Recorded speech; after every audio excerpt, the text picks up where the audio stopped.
नमस्कार दोस्तों, मैं आपका दोस्त एस्ट्रो एस अजमेरा मेरे चैनल जन कल्याण ज्योतिष केंद्र में आपका स्वागत करता हूं। आज हम बात करेंगे नीच भंग राजयोग की। आपने अक्सर पेपर में पढ़ा होगा या सुना होगा नीच भंग राजयोग होता है, लेकिन आप उसके बारे में नहीं जानते होंगे। आज मैं आपसे वही चर्चा करने वाला हूं, सरल भाषा में उसको मैं पूरा समझाने वाला हूं। नीच का ग्रह मतलब कोई ग्रह अपनी सबसे कमजोर राशि में जब बैठा होता है, उदाहरण के लिए गुरु मकर में, शुक्र कन्या में, सूर्य तुला में आदि। नॉर्मली नीच का ग्रह बहुत कमजोर फल देता है और जीवन में संघर्ष, निराशा और उस ग्रह से संबंधित क्षेत्र के दुख देता है। लेकिन ज्योतिष में कुछ खास स्थितियां हैं जिनमें कि नीच का ग्रह भी अपना कमजोर फल छोड़कर राजयोग देने लगता है। इसे ही कहते हैं नीच भंग राजयोग, यानी नीच होना टूट गया। अब वह ग्रह राजा जैसा फल देने लगता है और वह राजयोग बहुत शक्तिशाली होता है। कई महान लोगों, उदाहरण के लिए अमिताभ बच्चन, सचिन तेंदुलकर, AR रहमान, नरेंद्र मोदी जी आदि जैसों की कुंडली में नीच भंग राजयोग है। नीच भंग राजयोग कब कब बनता है? मुख्यतः उसके 8 नियम हैं। पाराशर और अन्य ग्रंथों से मैं बता रहा हूँ। नीच राशि का स्वामी केंद्र में होना। नीच ग्रह जिस राशि में बैठा है उस राशि का स्वामी अगर केंद्र में 1, 4, 7, 10 भाव में बैठ जाता है, उदाहरण के लिए गुरु मकर में नीच, मकर का स्वामी शनि अगर 1, 4, 7, 10 में हो तो नीच भंग हो जाता है। नीच ग्रह स्वयं केंद्र में हो, नीच का ग्रह खुद ही लग्न 4, 7 या 10वें भाव में बैठ जाए, उदाहरण के लिए शुक्र कन्या में नीच का होकर 10वें भाव में बैठ जाए तो नीच भंग होता है।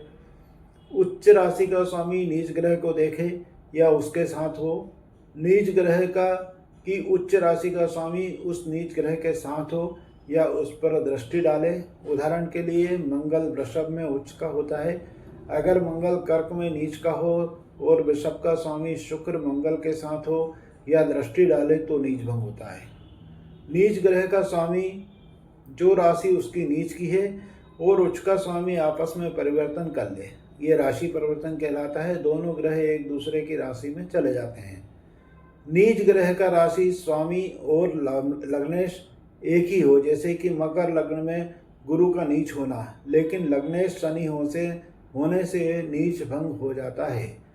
नीच ग्रह नवमांश में उच्च का या स्वराशि में हो, D1 में नीच हो लेकिन नवमांश D9 में उच्च या अपनी राशि में बहुत मजबूत हो तो नीच भंग हो जाता है।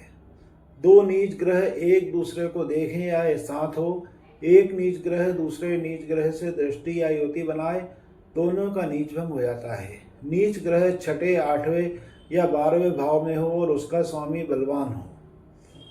कुछ आचार्यों के अनुसार सबसे आम और शक्तिशाली नीच भंग वाले ग्रह जो होते हैं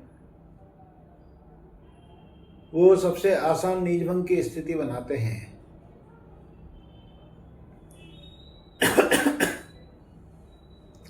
जैसे कि सूर्य तुला में हो, शुक्र केंद्र में हो या लग्नेश हो, चंद्र वृश्चिक में हो, मंगल केंद्र में हो, मंगल कर्क में हो, चंद्र केंद्र में हो, बुध मीन में हो, गुरु केंद्र में हो, गुरु मकर राशि में हो, शनि केंद्र में हो, खासकर मकर कुंभ लग्न में हो, शुक्र कन्या बुध केंद्र में हो, शनि मेष में हो, मंगल केंद्र में हो।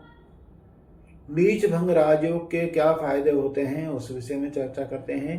नीच ग्रह न केवल अपना दुष्फल छोड़ता है बल्कि उल्टा उच्च से भी ज्यादा शक्तिशाली फल देता है। व्यक्ति उस ग्रह से संबंधित क्षेत्र में विश्व स्तर की सफलता पाता है। संघर्ष के बाद अचानक बहुत ऊंचा उठना बहुत बड़ी बात है। उसका नाम, यश, धन, सम्मान सब कुछ उसे मिलता है। उदाहरण के लिए प्रसिद्ध व्यक्तियों का मैं उदाहरण दूंगा।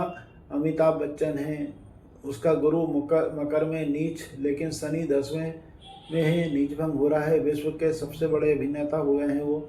सचिन तेंदुलकर गुरु मकर में नीच हुआ है, शनि 10वें में, क्रिकेट के भगवान बन गए हैं। नरेंद्र मोदी गुरु मकर में नीच है, शनि 10वें में है, देश के सबसे लोकप्रिय प्रधानमंत्री हो गए हैं। AR रहमान शुक्र कन्या में नीच, बुध केंद्र में, ऑस्कर विजेता बन गए हैं। निष्कर्ष ये है कि नीच भंग राजयोग एक तरह का डायमंड इन द रफ है। जो ग्रह सबसे कमजोर दिख रहा है वही जीवन में सबसे बड़ी सफलता देने वाला होता है। यह योग बताता है कि ज्योतिष में कमजोर का मतलब हमेशा बुरा नहीं होता है। सही परिस्थितियों में मिले तो कमजोर भी सबसे बड़ी ताकत बन जाता है। अगर आप अपनी या किसी की कुंडली में नीच ग्रह है और लगता है कि नीच भंग बन रहा है तो कमेंट में लग्न और नीच ग्रह बताइए और अपना जन्म विवरण लिखिए, तो मैं चेक करके बता दूंगा नीच भंग है या नहीं। नमस्कार, जय श्री कृष्ण। फिर मिलेंगे नए वीडियो में नए विषय के साथ। धन्यवाद।